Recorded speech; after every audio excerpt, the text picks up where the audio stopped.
play Seattle on Sunday night. Football. Oh, really?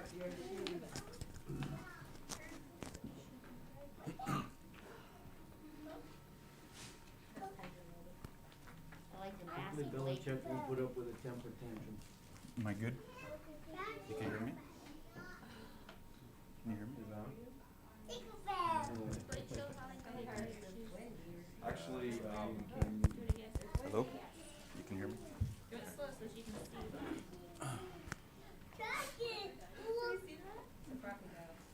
It's clever. Does it stay tied very snug? It's a fast way to do it. You're right. You're absolutely right.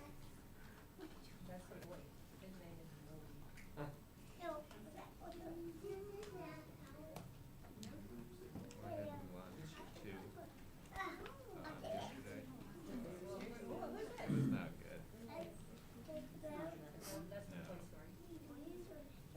Is that the cartoon one? No, I haven't. She has.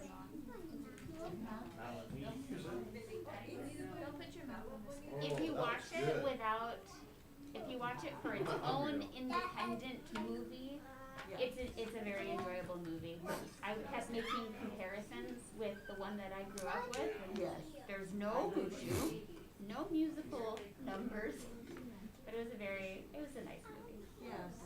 Actually, I didn't see the last 20 minutes because I fell sick. But they saved China. So. I watched the last one for a while, and then the next day I Just in case you fell asleep and missed it? No.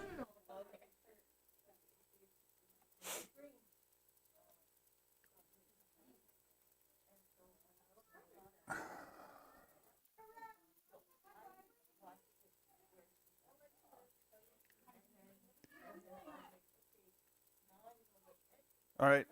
Morning, Cornerstone. It's been a while since I've been up here. So I forget the routine. We do prayer requests afterwards.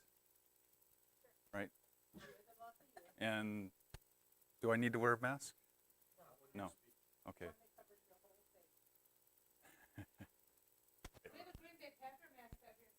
Ugh.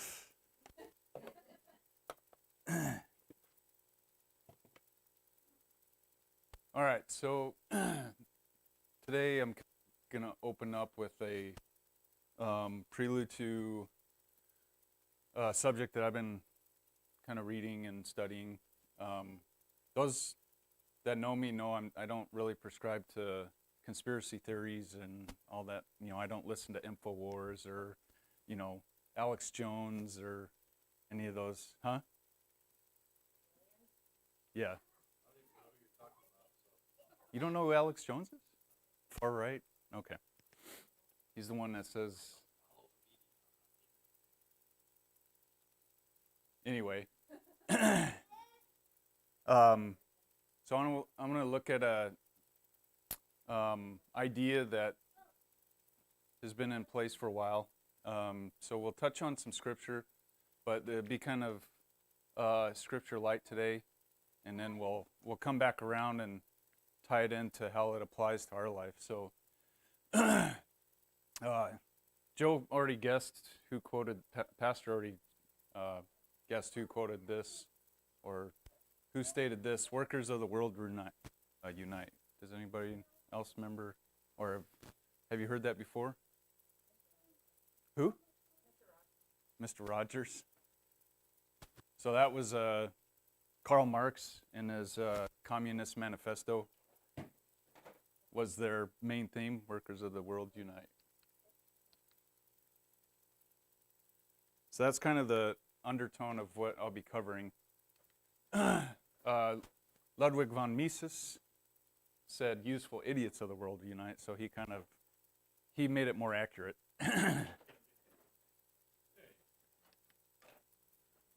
So anybody know who Sun Tzu is? Have you heard of Sun Tzu? Yeah. This image should look familiar. That's right. So he lived from 544 to 496 BC. Have you actually read Art of War? Part of it. pretty dry, huh? So Sun Tzu formulated this principle of subversion, which we're going to hopefully go over today. So subversion is the process of breaking down processes or systems and values in order to replace it with a new idea of social order and establish new authorities of power and social norm. So the process of subversion is often birthed or established often of ideology, and then it eventually becomes implemented as policy or through politics. Sun Tzu saw method of subversion more effective method of changing social, economic, and governing structure of a nation. So rather than direct conflict, so use the parallel of Aikido. Does anybody watch Steven Seagal? No, he was awesome. Aikido, that was his, master martial arts form. So, the process of redirecting, it's not stopping motion, it's redirecting motion. So using that momentum to redirect it. So, was he? Steven Seagal? I didn't know that. So that's kind of the same process that Sun Tzu used. So instead of, when you think about a small group of people that have an ideology that they want to influence the country or nation they're part of, they don't have the resources to go directly against, the majority, right? So Sun Tzu said, instead of conflict, you implement ideas, you try to change or redirect their ideology, their thinking, thought process, their economic structure. And we'll see why this is, important. I don't know if we'll get to it today, but so that process of subversion, to redirect or change an economic or ideology. So Sun Tzu established these 7 primary principles of subversion. Cover with ridicule all of the valid traditions of your opponent's country. So you implement people that and try to bring into question traditions, their religion, their ideology. Implicate their leaders in criminal affairs and turn them over to the scorn of the populace at the right time. So creating mistrust in your leaders. Disrupt the work of their government by every means. So pretty self-explanatory. Do not shun the aid of lowest and most despicable of your enemy's country. Those outliers are the ones that become the most strongest, influential, especially when a country goes through a process of crisis or change.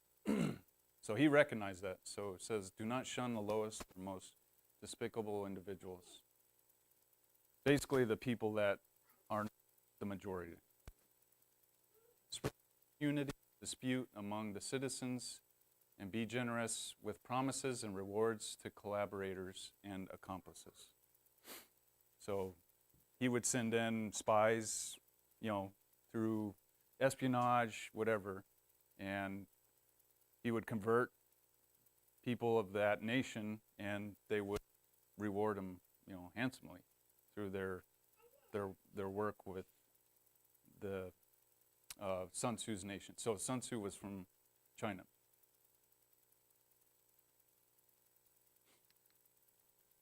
So, did I say 7? I did. Did I hide it? Yeah. Maybe it was 6.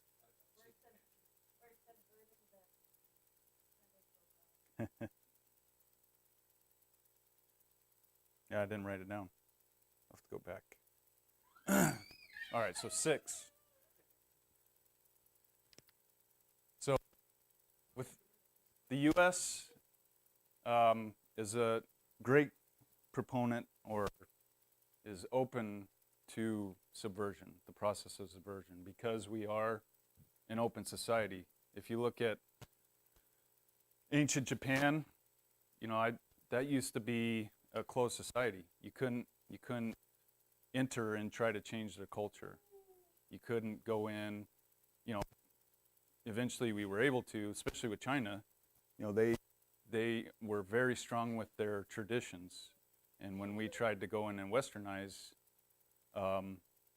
those nations, there was a lot of conflict because they were very strong-willed in their own traditions. But we are not that way. We are a very open society. We accept all cultures, religions, nationalities.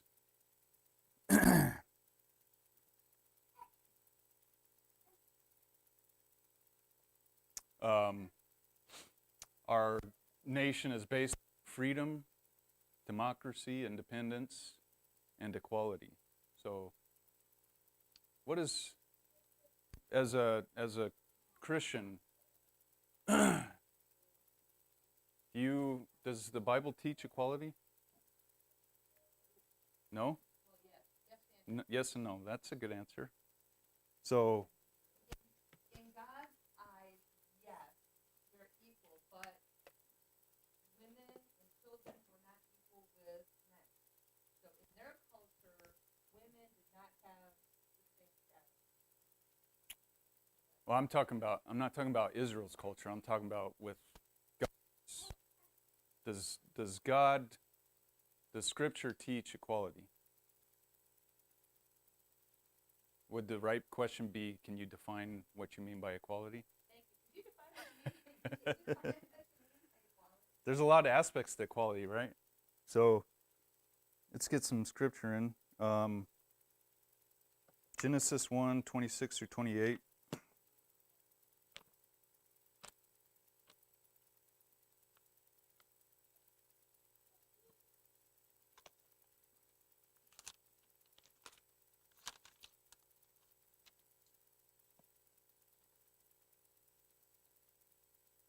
Says, then God said, let us make mankind in our image, in the likeness of ourselves, and let them rule over the fish and in the sea and the birds in the air, and the animals and all over the earth, and over every crawling creature that crawls on the earth. So God created humankind in his own image. In the image of God he created them, male and female he created them. And God blessed them. God said to them, be fruitful, multiply, fill the earth, and subdue it. Rule over the fish of the sea, the birds of the air, and every living creature that crawls on the earth. So basically, in terms of equality, we all come from the same starting point, right? We all were created in the image of God. We don't have any excuse, regardless of whether we're male or female. We all have the same starting point. Romans 3:23, does someone want to read that?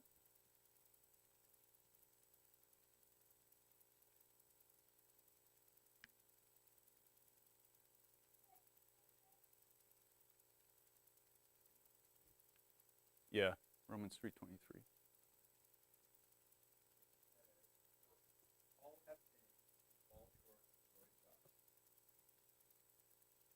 Okay, so we're all equally sinful, right? All equally sinners? Everyone? Pardon? Go ahead.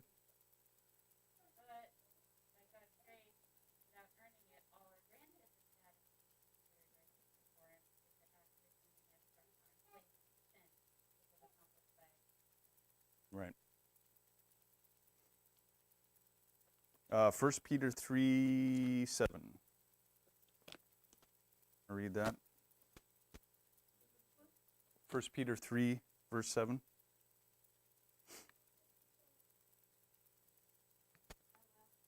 Go ahead.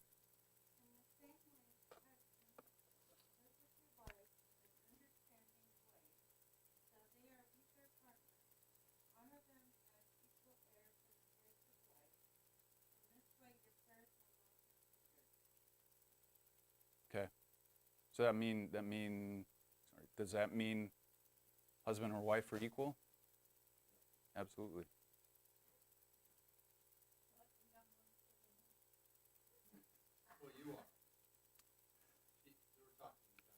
Yeah. So in terms of kingdom principles, that there is equality, equal or where we come from, our starting point. Equality, regardless, I guess discrimination would be a more way to describe it. You know, there's discrimination, woman, color. What about earthly principles in Scripture? Ephesians 6:9 gives instruction on how masters are to treat their slaves, and how sleeves are supposed to stay on their arms.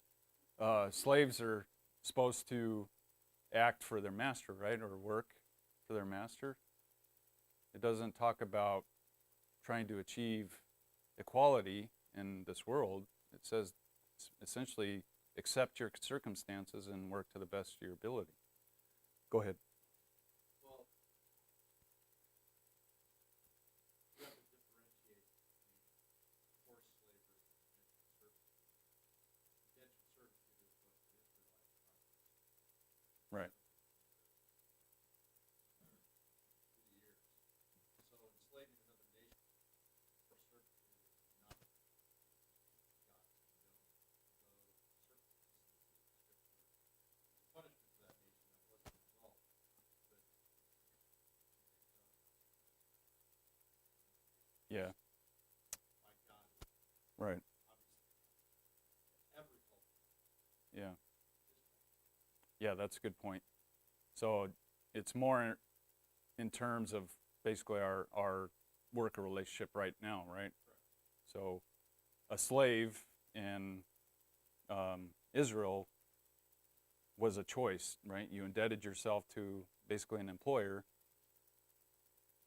to earn a living.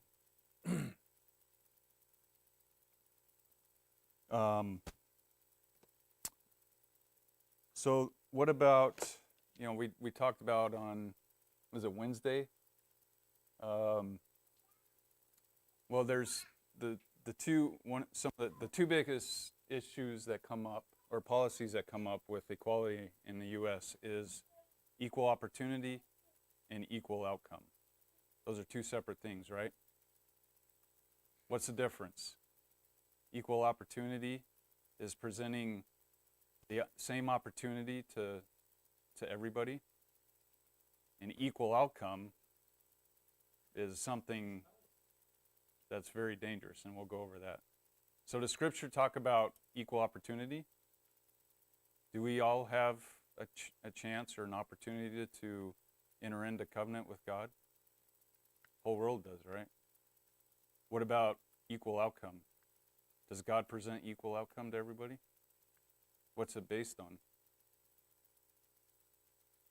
A lot of qualities, right? But mainly love. Right. How we respond to God.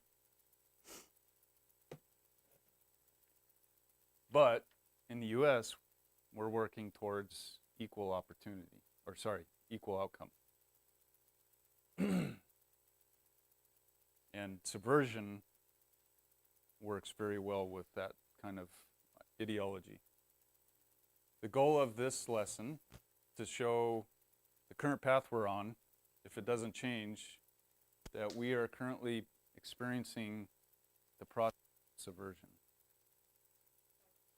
Huh? I'm not going to say right now. It's hard to say. The adversary? Mankind, ultimately. Subversion's been around for hundreds of years. Oh, I forgot that's the title. Subversion.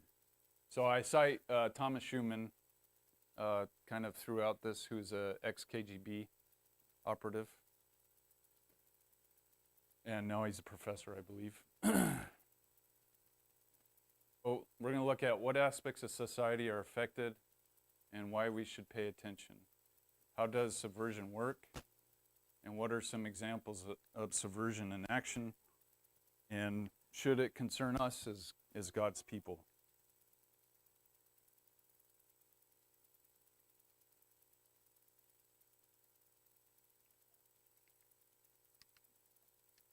So the following areas are the primary focus of subversion. So you have ideology. So under ideology, it includes religion, education, our media, culture, and traditions. So that's one of the areas that subversion focuses on.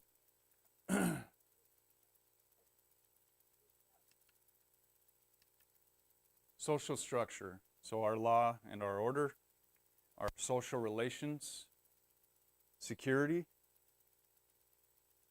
and foreign domestic policy. So those are the items it focuses on under social structure. And life. So our family, your race, our labor, our work life, and our economy. So those are the three primary areas that subversion focuses on. Caleb.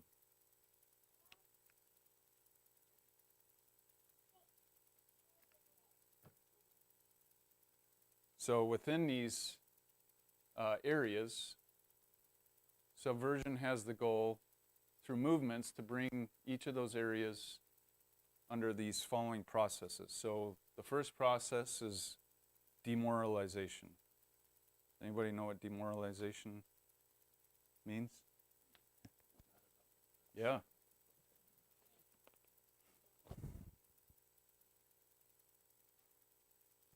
So it's to corrupt or erode one's morals, to reduce one's morale. This is a quote from Stanislav Lavinsko. To change your perception of reality to such an extent that even despite an abundance of information and evidence about the danger of communism, so this is pointed towards specifically communism as the subverter, you are unable to come to a sensible conclusion in your own interest and in the interest of your nation. Go ahead, Aaron.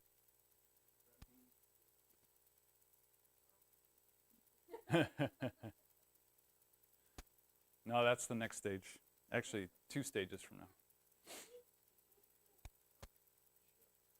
Yeah. This is when you know you got a steak dinner coming with shrimp.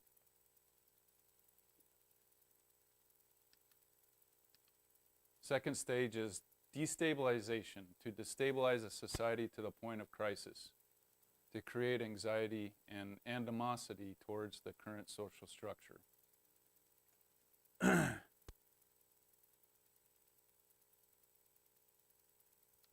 Third stage is crisis, a complete breakdown of the current social structure. Currently, since I was in counter drug ops, and I spent most of my time down in Mexico and Panama, but I got out in 2004. Yeah, 2004, which is the year that Tijuana, the cartel took over Tijuana. And ever since, they've worked towards making Mexico a narcotic state through the similar process of subversion. Right? They focused on poor people and offered them, wealth and money, made them reliant on the cartel to do their bidding. We would pick up drug runners out in the water, and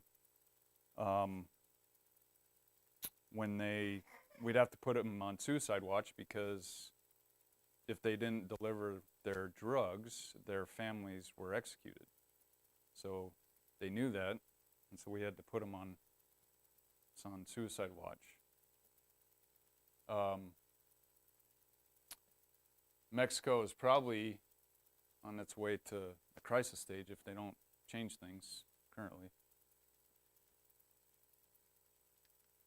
And then the fourth and final, that should be a number 4, 3. So no 7, no number 7, and 2 3s. So Yeah. Normalization. That's the last process. So this is a progressive change to establish a new social norm or structure. So you go from, essentially you go from an open society, go through demoralization, destabilization, crisis, and normalization, where you become a closed society or something similar, where everything is, the crisis has been averted or changed, and now you're normalized. And we'll look at what that process, kind of a real life example of what that process is. So, what time is it? The erosion of ideology. So, subversion focuses on things like education and value. I know that you can, get mad at me if I'm inaccurate on some of these, but schools now teach children what to think and not just how to think. So I remember just in the 20 years that I've been out of school, they're teaching subjects that I wasn't being taught, that are more geared towards teaching children, or what parents should be teaching their children, how to think, or sorry, what to think, not how, just how to think. So one example is in 2019, California Guidelines for Kindergarten through third grade provides guidance for teachers to guide their children on how to choose their own gender. Leaving up the choice or the decision to a 6 or 7 year old on how to choose their sex. Mind biology. Critical race theory is being taught in some states as a requirement. Does anybody know what critical race theory is? Maybe I'll go over that next time. Huh?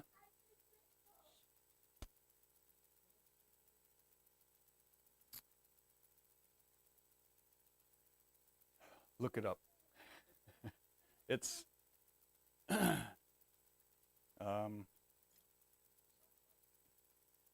what?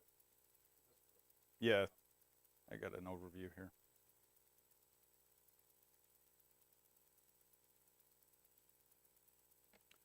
So the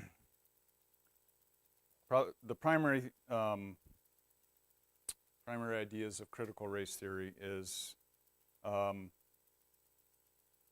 its primary goal is to eliminate. It says to eliminate racism.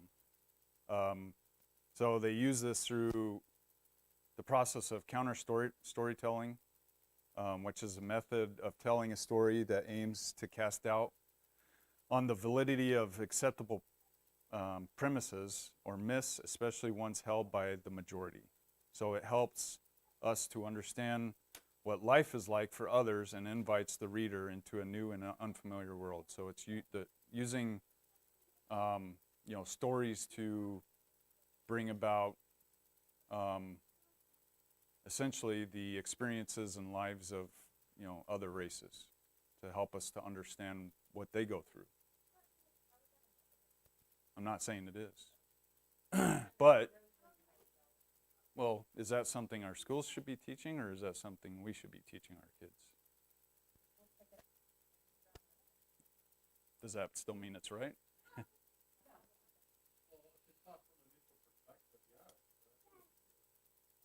Okay.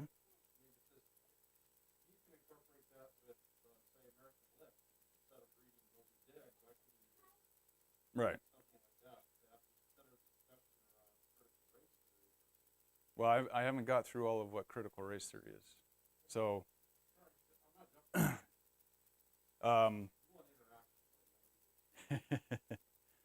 so the permanence of racism. So realizing the dominant role that racism has played and continues to play in American society. So that's the biggest one that people have a beef with, is because critical race theory teaches that capitalism and the foundation principles of America are inherently racist. And that's the one that most conservatives have drawn issue from.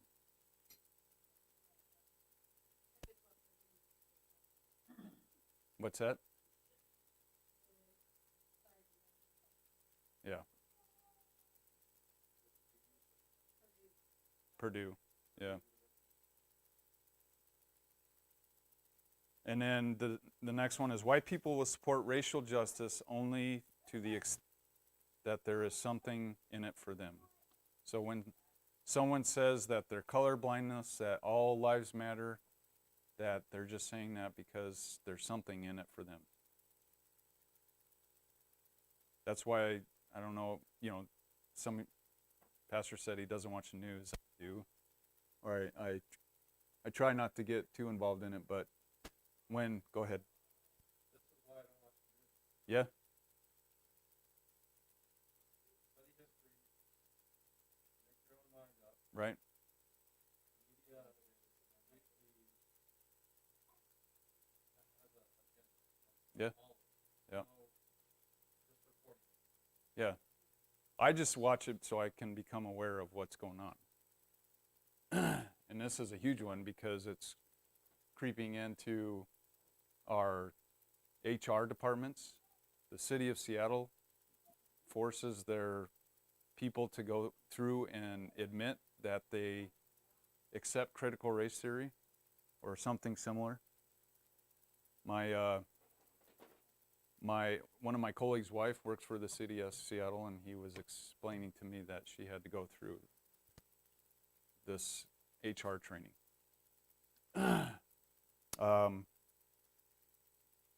I can bring more on that, but I would recommend that you read more about critical race theory on your own, because it's not a very simple thing to just summarize in a lesson.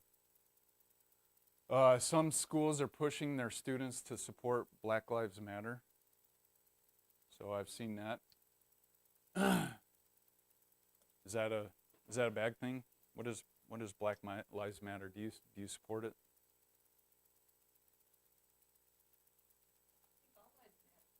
Okay. Well, you're racist. Consider. The pendulum is swung the other way. It used to be, white people are better, and the pendulum is now swung, and I think we need. Yeah. I think that all lives matter. I gotta plead the fifth because no matter how you answer that, you're called a racist. Yeah, I know. A white person. Yep. Because Black Lives Matter say, well, of course Black Lives Matter. That's just inherently, everybody knows that. But our movement is to emphasize the fact that there's mistreatment of Black lives. So if that's what they're trying to do, then of course we support that exactly. We believe in the quality of Bible, but the Black Lives Matter movement has been hijacked by some subversive factors. That's not all it's about. Right. So it's a very complicated answer. It's not a yes or no. Do I support the premise that Black Lives Matter? Yes, as much as everybody else. Yes. Right. But either way, it makes you have to be racist. Yeah. It's Yep. kind of like, Justin, when did you stop beating your wife? You can't answer that question without incriminating yourself one way or the other. I never have. Is that? I could answer it that way. I never have. But the fact is that it's been suggested that you did. Yeah. Either he started that sentence with the preconceived notion that you. Yeah, I get it. Yeah. What puts the notion in my head is the subversion effect. Yeah. But getting back to the original point, is this something as a parent that you're responsible to, teach your kid to think about these things, or is it the school's responsibility? Right.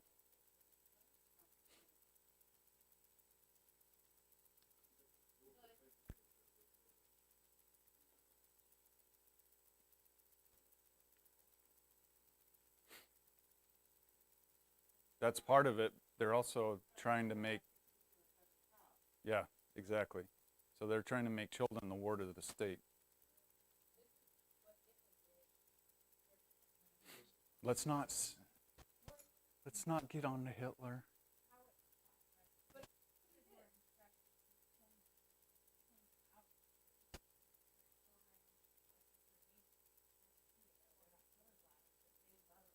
Right.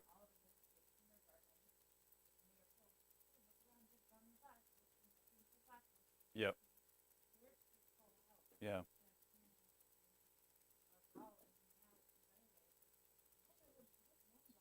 Right. Yep. Yep.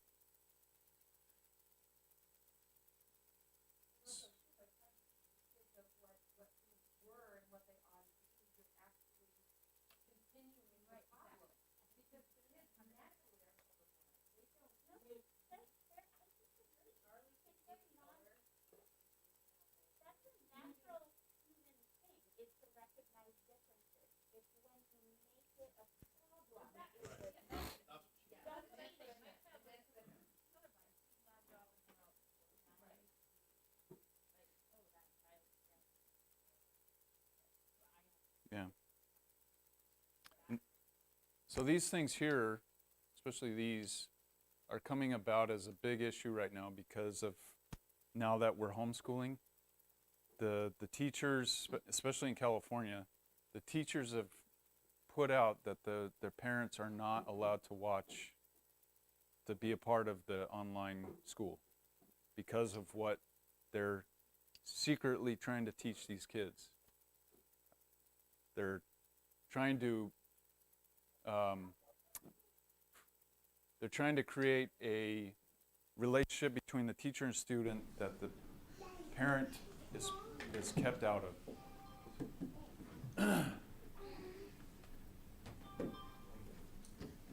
The majority of universities are teaching that capitalism is not a good economic system, and that social systems such as Marxism and communism would be the ideal system. Oh, yeah, because that's been so successful everywhere else. Well, they'll just do it better this next time.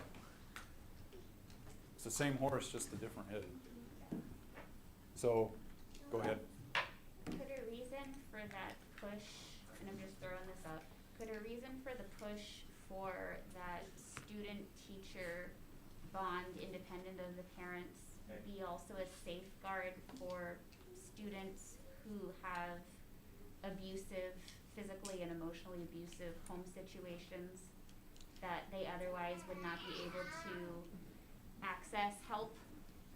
Well, it depends on the teacher, because Schools have counseling systems, and teachers can observe students in a classroom behaving in a way that would be different than if they're on a Zoom meeting where, an aggressor is in the room with them, and that flow of information back and forth is different than what you would have in a classroom, with a teacher and students.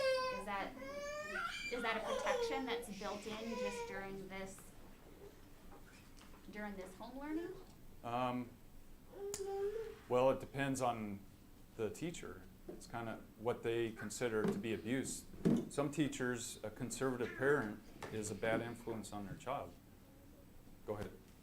It goes to the heart of the issue is who has the greater responsibility and authority, the parent or the school system? Right. Period. But the schools, as mandated reporters, have to have one solution for everybody. Who made the schools arbiter of children? They're there to educate. That's my point.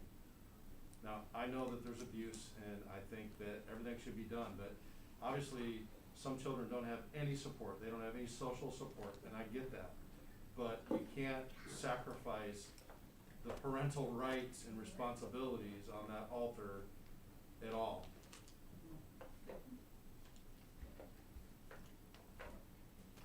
I've been in that situation with the school district here. Yeah. And you have to push them very hard, even when you've got a good situation. You have to make your stand, and they don't respond unless you do. Right. Well, I'm sure many of you know that, Squeaky wheels get the grease. because they think they know better, your child better than you do, and it's not true. Most of it, and the majority of it, vast majority. Well, there are a lot of people who want to help the kids be safe, help them to learn, and help them to be productive adults. And then there are a lot of people who jump on that bandwagon for their No. own You're not company. close. And so these are just a few items, current Any of these day items that I've selected. will colors. But this has been, I remember in my younger years, there were some issues that my parents took up that said the school was overreaching their position as, education system and not, a system of morale, or to teach morale. So, but I don't know if you guys see a difference between your children and when you went to school, as far as what's being taught, how they're teaching their children, but I can definitely see that. And then, let me put it this way, if they're teaching in soft sciences, if they're teaching that Marxism and communism might be a better route than capitalism in Montana, then it's probably spread throughout the country. Because that was a pretty small school. In fact, I know it is. I've seen articles from some of the Ivy League schools that this has become pretty common. All right, so I'm out of time. So next, is there any comments or questions? Is this clear as mud? Mud isn't clear. What's that? Mud is not clear at all. No.